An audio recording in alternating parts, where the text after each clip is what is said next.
Sir ये 5:2:2:1 क्या है? तो आपने जैसे मानो बर्गर खाया, तो बर्गर क्या सीधा का सीधा बर्गर है ना, मतलब आपकी सेल्स कंज्यूम कर लेंगी? नहीं। जैसे कि एक आदमी जिम करने वाला आदमी है, वो जिम करने वाला आदमी यदि हर टाइम केवल बाइसेप्स ही बाइसेप्स की एक्सरसाइज करता रहेगा ना, तो उसके लेग कभी भी डेवलप नहीं होंगे। कि बस मानसून कुछ नहीं है, एक बाल्टी है जो ना मतलब कि अपने हिंद महासागर में पड़ी है। हेलो फ्रेंड्स, कैसे हो आप मेरे सारे छोटे भाई बहनों? तो आज जो सबसे इंपॉर्टेंट, जो कमेंट सेक्शन में सबसे ज़्यादा डाउट किसके लिए लिखा जाता है, सर टाइम मैनेजमेंट कैसे करें? आप जितने भी लोग तैयारी कर रहे हो, चाहे जिसका पहला अटेम्प्ट हो, चौथा अटेम्प्ट हो, पांचवा अटेम्प्ट हो, सबके साथ एक दिक्कत ही आती है कि सर कि टाइम को ना मैनेज कैसे करें।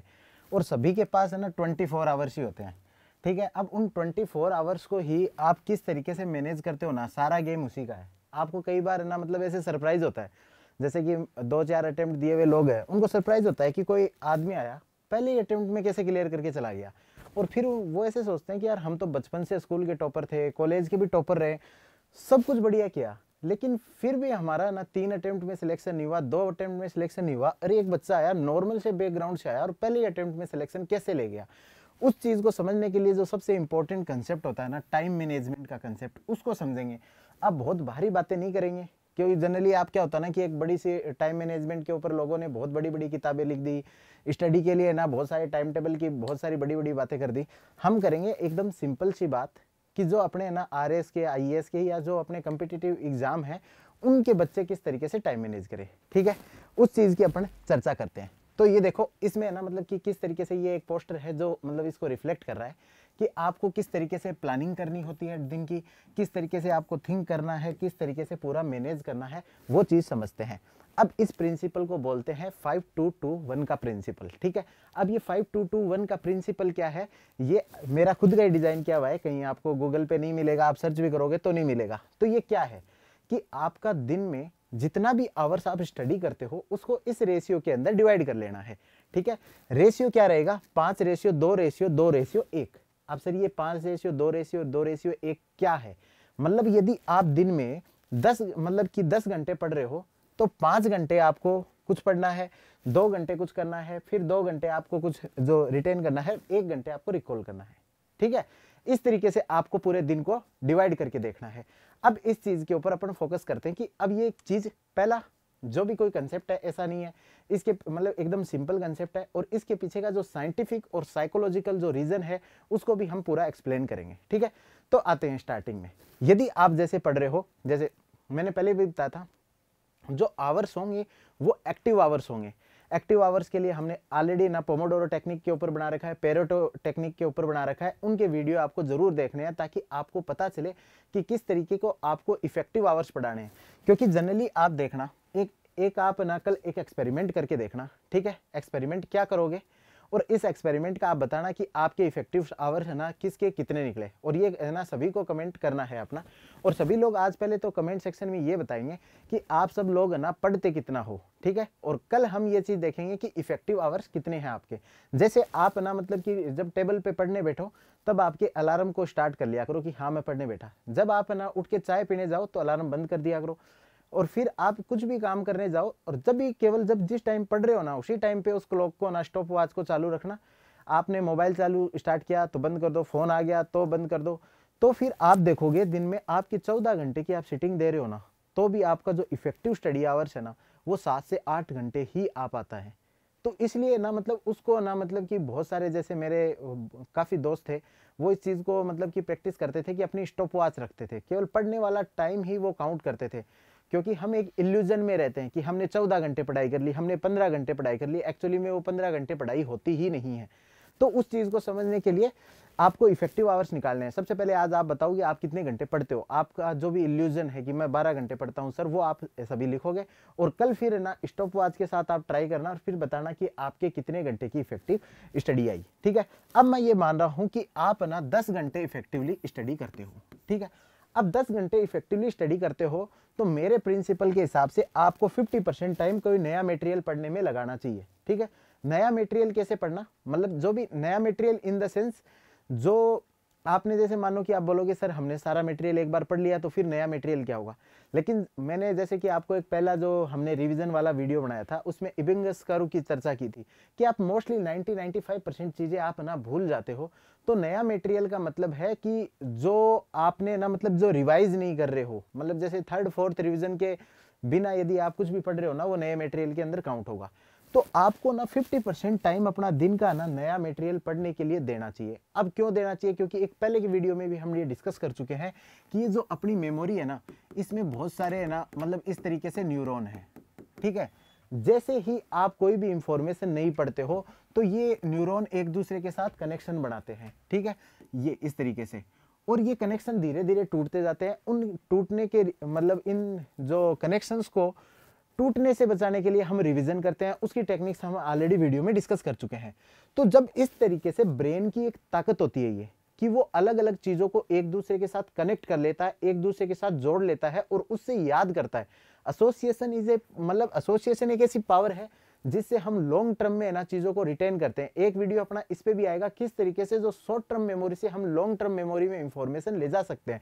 तो जब ये ब्रेन की ये आदत होती है कि वो ना न्यूरॉन्स को आपस में कनेक्ट करता है, यदि आप नया मटेरियल नहीं पढ़ोगे ना तो ब्रेन की वो आदत है ना वो छूट जाएगी। तो इसलिए आप नया मटेरियल पढ़ोगे ना तो ब्रेन अलग अलग न्यूरॉन्स को कनेक्ट करते रहेगा और कनेक्ट करने की वजह से आपकी जो फर्टिलिटी है ना ब्रेन की वो मेंटेन रहेगी। इसलिए आपको हर दिन है ना नया पढ़ना ना मतलब कि जरूरी है।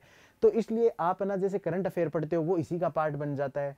यदि आप ना मतलब मटेरियल को पहली दूसरी तीसरी बार पढ़ रहे हो तो वो इसका पार्ट बन जाता है। तो इस चीज पे आपको 50% टाइम अपने दिन का देना चाहिए ताकि जो अपने ब्रेन की जो बेसिक क्वालिटी है, बेसिक उसकी जो पावर है ना वो मेंटेन रहे, ठीक है।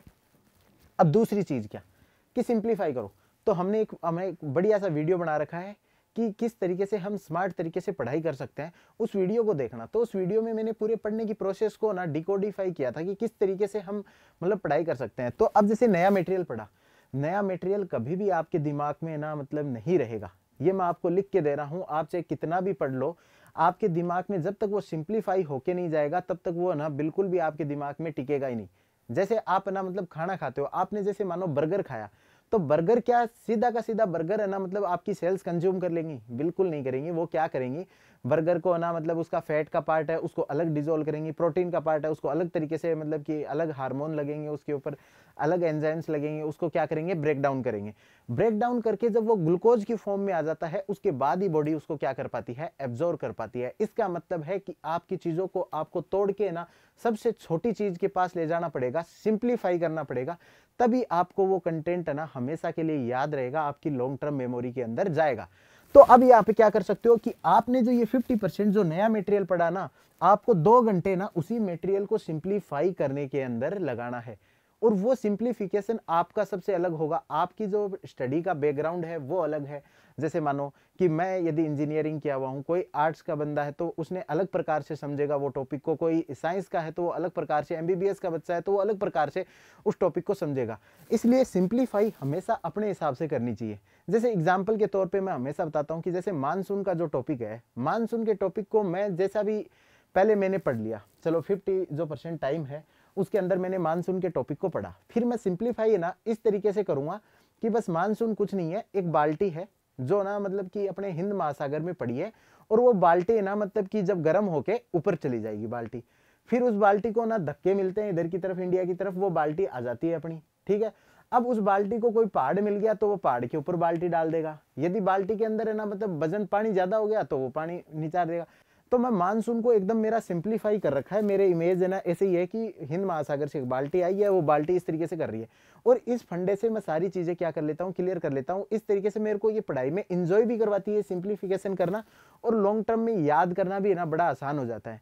एक और एग्जाम्पल बताता हूँ, जैसे फेडरलिज्म पढ़ा, ठीक है, तो फेडरलिज्म को यदि आप फर्स्ट टाइम पढ़ रहे हो, जैसे न्यू मटेरियल के तौर पे आप उसको पढ़ रहे हो, तो आप उसमें देखोगे कि फेडरलिज्म के एसेंशियल कंपोनेंट्स क्या होते हैं कि डिवीजन ऑफ पावर होती है, बाइकैमरलिज्म होता है, उसमें रिटन कॉन्स्टिट्यूशन होता है, रिजिड कॉन्स्टिट्यूशन होता है, सुप्रीमेसी ऑफ जो कॉन्स्टिट्यूशन होता है, इंडिपेंडेंट जुडिशरी होती है, फिर जो मतलब आप उसमें देखोगे कि किस तरीके से जो पावर है वो मतलब अलग अलग लेवल्स के अंदर है ना मतलब सेपरेटेड पावर का सेपरेशन होता है।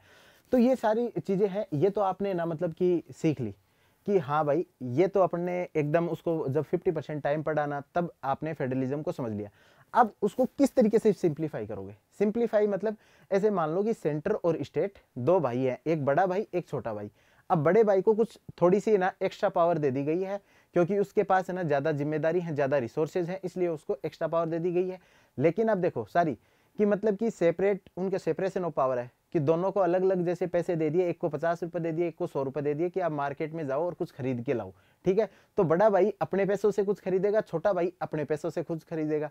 और उनके साथ ना एक मानो कि ना मतलब कि उन्होंने एक गार्ड को भेज दिया, वो गार्ड मान लो अपनी जुडिशरी है कि ना मतलब बड़ा भाई छोटे भाई से यदि कोई भी पैसे छीने ना तो मतलब कि ये ना गार्ड है ना चट्टू लगा देगा अपने आप। बस ये ही कंसेप्ट फेडरलिज्म है।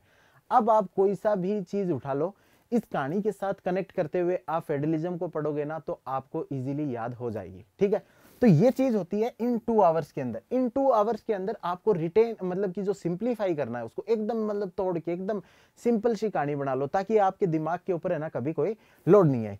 फिर जब आप सिंप्लीफाई कर ली चीज को, सिंप्लीफाई करने से क्या होगा, अब आपके दिमाग के अंदर वो इंफॉर्मेशन बड़ी आराम से जाएगी।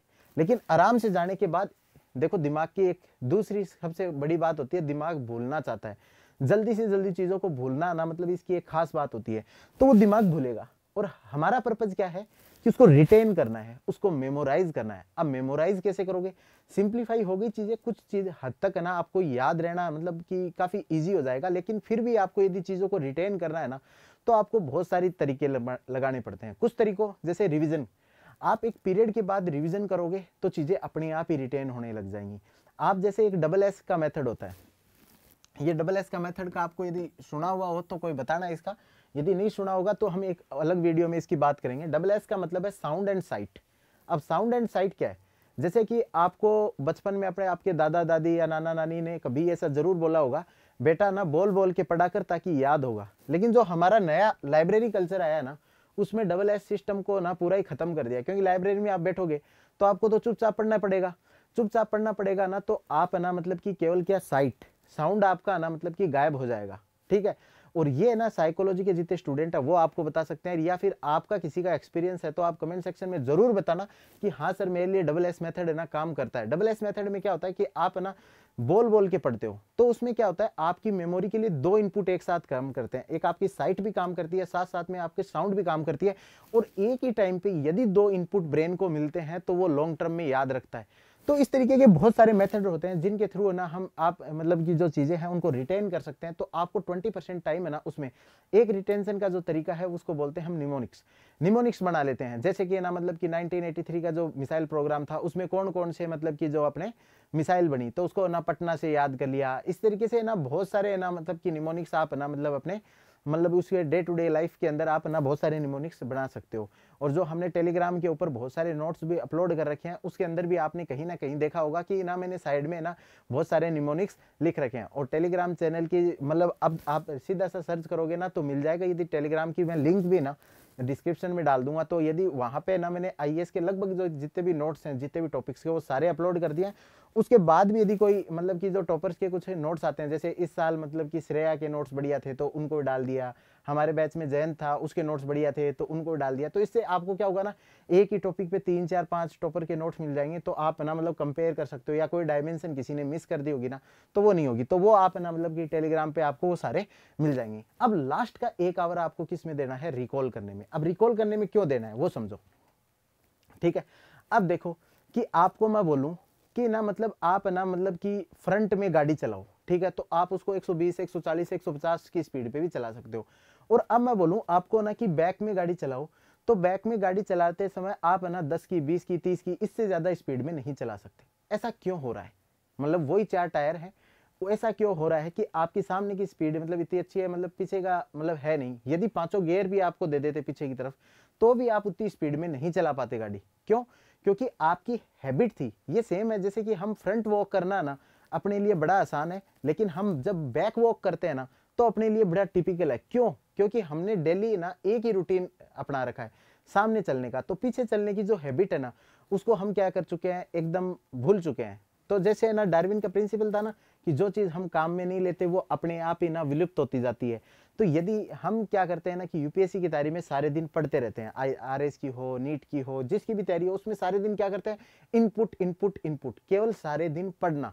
आप यदि सारे दिन पढ़ोगे, इसका मतलब है ब्रेन को क्या मिल रहा है, केवल input input input input. Output की तो उसकी जो मतलब जो पोटेंशियल थी ना, उसको आप पूरी खत्म कर देते हो। और आउटपुट की पोटेंशियल को कब चेक करते हो, पेपर के अंदर। पेपर के अंदर जब आप रिकॉल करने की कोशिश करते हो तो ब्रेन को अपनी पावर याद आती है, हाँ कि यार मैं रिकॉल भी कर सकता हूँ। तब वो ना वहां पे क्या ना कि आप ब्लैंक हो जाते हो, आपको लगता है ये चीजें पढ़ी हुई हैं, फिर भी ना मतलब आपको एग्जाम के अंदर याद नहीं आती, आपको लगता है कि कौन सा ऑप्शन होगा, आप ना मतलब प्रीलिम्स का पेपर देख के कंफ्यूज हो जाते हो। ये एक मेन कारण है। तो इस पावर को भी आपको ना मतलब लूज नहीं करना है, रिकॉल करने की पावर। इसलिए हमेशा लास्ट का 1 घंटा, मतलब दिन का जो लास्ट का 1 घंटा है, उसमें पुरानी चीजों को रिकॉल करने की कोशिश करो। कि मतलब कि दोस्तों के साथ डिस्कशन कर सकते हो। डिस्कशन सबसे बढ़िया मेथड होता है। क्यों बढ़िया मेथड होता है, क्योंकि जैसे मैंने बताया ना कि जब भी ब्रेन 2 फंक्शन एक साथ कर लेगा, 2 इनपुट एक साथ कर लेगा, तो बहुत मतलब अच्छी तरीके से ना उसको याद होती हैं चीजें। तो ना आप ना डिस्कशन करते हो ना, तो आप रिकॉल भी करते हो, दूसरे का सुन भी रहे होते हो, इसलिए चीजें ज्यादा लंबे टाइम के लिए याद होती हैं। रिकॉल करने का एक तरीका और है कि आप ना बुक को बंद कर दो और फिर देखो कि ना मैं जो हमारा मतलब प्रेम्बल का चैप्टर है उसमें से क्या क्या चीजें जानता हूँ, ठीक है। और उसके बाद देखो कि कौन कौन सी आप चीज भूल गए, उसको इसको रिकॉल करना बोलते हैं। टेस्ट सीरीज लगा लेते हो, उसको रिकॉल करना बोलते हैं। दूसरे को आप किसी को पढ़ा देते हो तो उसको रिकॉल करना बोलते हैं। तो आपका जो 10% टाइम है दिन में, यदि आप 10 घंटे पढ़ रहे हो तो 1 घंटा टाइम है ना हमेशा आपको रिकॉल को देना चाहिए, ताकि जो ब्रेन की जो सारी पावर है ना वो आपकी ना मेंटेन है। जैसे कि एक आदमी जिम करने वाला आदमी है, वो जिम करने वाला आदमी यदि हर टाइम केवल बाइसेप्स ही बाइसेप्स की एक्सरसाइज करता रहेगा ना, तो उसके लेग कभी भी डेवलप नहीं होंगे। इसीलिए हम क्या करते हैं कि मतलब कि जो पूरा हफ्ता है उसको अलग अलग एक्सरसाइजेज के बीच में डिवाइड करते हैं, ताकि पूरी बॉडी का क्या हो, डेवलपमेंट हो। जब हम पूरी बॉडी का डेवलपमेंट चाहते हैं तो हमारे पूरे ब्रेन का डेवलपमेंट क्यों नहीं चाहते? तो हम चाहेंगे कि हमारे ब्रेन का भी पूरा डेवलपमेंट हो। तो ब्रेन की जो ये अलग अलग एक्टिविटी होती है, जैसे उसको ना मतलब अलग अलग, जैसे क्यूरियोसिटी होती है, मतलब अलग अलग वो न्यूरॉन क्रिएट करना ब्रेन की एक कैपेसिटी है, उसको ना सिंप्लीफाई करके एब्जॉर्व करना ब्रेन की एक कैपेसिटी है, भूलना ना ब्रेन का एक फंक्शन है, रिकॉल करना भी ब्रेन का एक फंक्शन है। तो इन हर फंक्शन के ऊपर हमें एक लिमिटेड टाइम देना होता है। इस टाइम को आप दोगे तो इससे क्या होगा ना कि आपकी पढ़ाई के अंदर है ना बहुत ज्यादा इंप्रूवमेंट आएगा। आप इसको अप्लाई करके देखिए, उसके बाद आप में क्या क्या बदलाव आते हैं, आपको लगता है कि हाँ ये मेथड काम करता है, ये 5221 का प्रिंसिपल है ना काम का है, तो इस चीज़ के बारे में आप मुझे कमेंट सेक्शन में ज़रूर बताइएगा। बाकी आपके जितने भी कोई सजेशन है कि आपकी कोई भी प्रॉब्लम है कि सर ये प्रॉब्लम मैं ज़्यादा फेस कर रहा हूँ, तो उसको आप कमेंट सेक्शन में लिख सकते हो। और जिनको कोई भी प्रॉब्लम नहीं है, जिनको सब कुछ समझ में आ गया, तो वो जय हिंद लिखेंगे। ठीक है, तो बाय बाय, जय हिंद।